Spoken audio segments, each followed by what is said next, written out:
మారుమూల గిరిజన ప్రాంతాలు చెంచుపెంటలు గూడెంలో నివసించే చెంచు లంబాడ గిరిజన ప్రజలకు మెరుగైన వైద్య సేవలు అందించడంలో ఎదురవుతున్న ఇబ్బందులను అధ్యయనం చేసి నివేదిక సమర్పించాలని జిల్లా కలెక్టర్ ఇలా త్రిపాఠి కోరారు. గిరిజనుల ఆరోగ్యానికి సంబంధించిన లోపాలను గుర్తించేందుకు గాను నైస్ స్వచ్ఛంద సంస్థ ముందుకు రావడం సంతోషమని తెలిపారు. ప్రాంతీయ వార్తలు సమాప్తం. నమస్కారం. మారుమూల గిరిజన ప్రాంతాలు చెంచుగూడెంలు పెంటల్లో నివసించే గిరిజనులకు సరైన వైద్య సేవలు అందక ఇబ్బంది పడకుండా వారికి మెరుగైన వైద్య సేవలు అందించడానికి కృషి చేస్తున్న నైస్ స్వచ్ఛంద సంస్థ జిల్లాలోని మారుమూల గిరిజన ప్రాంతాలలో గిరిజనులకు వైద్యపరమైన సేవలలో సహకరించేందుకు ముందుకు వచ్చింది.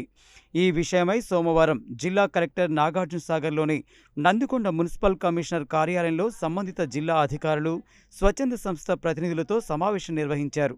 ముందుగా నైస్ స్వచ్ఛంద సంస్థ ప్రతినిధి రాఖీ మాట్లాడుతూ ఇప్పటి వరకు వారు పనిచేసిన నాగర్ కర్నూలు జిల్లా అప్పాపూర్, రాంపూర్, చెంచుపేటలతో పాటు 5 రాష్ట్రాలలో గిరిజనుల ఆరోగ్యానికై పనిచేసిన అనుభవాలను వివరించారు.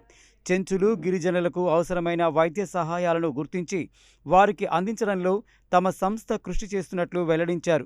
చెంచుపెంటల్లో మౌలిక సదుపాయాల లేమితో వివిధ రకాల ఆరోగ్య సమస్యలు వచ్చేందుకు అవకాశం ఉందని, తాగునీరు, శానిటేషన్ వంటి సమస్యలతో పాటు ఆరోగ్యం ముఖ్యమని తెలిపారు. చిన్నపిల్లలు, గర్భిణీ స్త్రీలు, బాలింతలు, ముసలివారు అందరికీ సరైన వైద్య సదుపాయంతో పాటు ఇతర సౌకర్యాల విషయంలో తాము సహకారం అందించడం జరుగుతుందని తెలిపారు. అనంతరం జిల్లా కలెక్టర్ ఇలా త్రిపాఠి మాట్లాడుతూ జిల్లాలోని మారుమూల గిరిజన ప్రాంతాలలో ప్రభుత్వ పరంగా అవసరమైన వైద్య సదుపాయాలు కల్పిస్తున్నప్పటికీ ఇంకా కొన్ని చోట్ల కొన్ని సేవలలో ఇబ్బందులు ఉండవచ్చని, అలాంటి వాటిని గుర్తించి ఆ విభాగంలో పనిచేసేందుకు ముందుకు రావాల్సిందిగా నైస్ సంస్థ ప్రతినిధులతో కోరారు.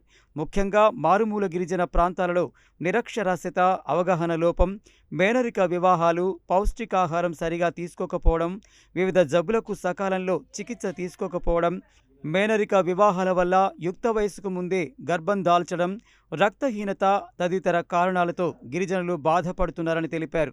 గిరిజనుల ఆరోగ్యానికి సంబంధించిన లోపాలను గుర్తించేందుకు గాను నైస్ స్వచ్ఛంద సంస్థ ముందుకు రావడం సంతోషదాయకమని అన్నారు. నైస్ సంస్థ తన సేవలందించేందుకు గాను ముందుగా చందంపేట మండలాన్ని పైలట్ మండలంగా తీసుకొని అక్కడ సమస్యలను అధ్యయనం చేసి నివేదిక సమర్పించాలని కలెక్టర్ చెప్పారు. Devarakonda deputy DMHO, Miryalaguda incharge deputy DMHO doctor రవిని నోడల్ అధికారిగా నియమించడం జరుగుతుందని, డిటిడిఓ చత్రునాయక్, గృహ నిర్మాణ శాఖ పీడీ రాజ్ కుమార్లను సమన్వయ సమస్యల పరిష్కారానికి అధికారులుగా నియమిస్తున్నట్లు తెలిపారు.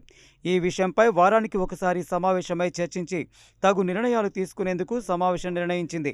గిరిజనులకు ఉత్తమమైన వైద్య సేవలు అందించడంలో వైద్య ఆరోగ్య శాఖతో పాటు మహిళా శిశు సంక్షేమ శాఖ, విద్య, ఇతర శాఖలు సమన్వయంతో పనిచేయాలని కలెక్టర్ చెప్పారు.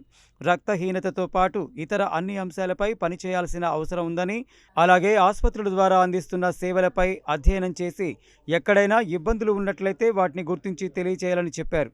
ప్రత్యేకించి మానవ వనరులు, సామర్థ్యం పెంపుదల, అవసరమైన మౌలిక వసతులు, సౌకర్యాలకు అత్యంత ప్రాధాన్యత ఇచ్చి గిరిజనుల ఆరోగ్యంపై ప్రత్యేక దృష్టి నిలిపేలా చర్యలు తీసుకోవాలని అన్నారు.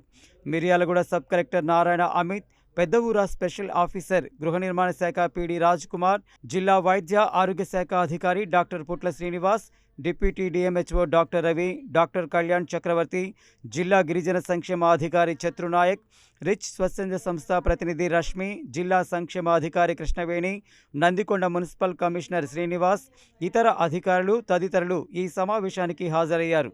అనంతరం జిల్లా కలెక్టర్ నాగార్జున సాగర్ ఏరియా ఆసుపత్రిని సందర్శించి ఆసుపత్రి వివరాలను, ఆసుపత్రి ద్వారా అందిస్తున్న వైద్య సేవలు తదితర వివరాలను డీసీహెచ్ డాక్టర్ మాతృనాయక్ ద్వారా అడిగి తెలుసుకున్నారు.